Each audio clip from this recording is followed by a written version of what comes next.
آخری عشرے کی تاک راتوں میں یہ کلمات پڑھیں۔ حضور صلی اللہ علیہ وآلہ وسلم بھی ان کلمات کی کثرت کیا کرتے تھے۔ آخری عشرہ چل رہا ہے چونکہ رمضان المبارک کا، تو ہمیں بھی یہ کلمات پڑھنے چاہیے۔ کلمات کیا ہیں؟ بسم اللہ الرحمن الرحیم۔ اللہ ربی لا اشرک بہ شیئا، استغفر اللہ ربی واتوب الیہ، استغفر اللہ ربی واتوب الیہ۔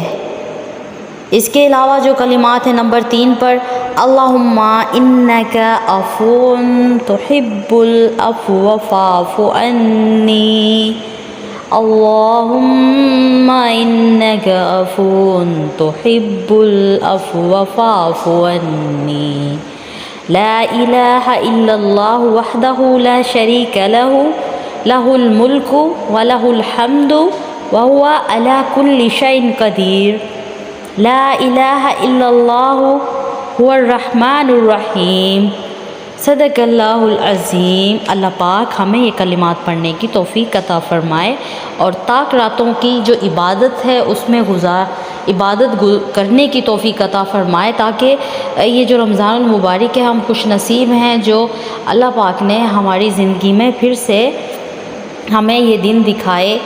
اور رمضان المبارک کے خاص طور پہ رمضان کا ہر لمحہ خاص ہوتا ہے، ٹھیک ہے۔ اللہ پاک ہمیں ذکر و اذکار کی توفیق عطا فرمائے، زیادہ سے زیادہ عبادت کرنے کی توفیق عطا فرمائے، آمین ثم آمین یا رب العالمین۔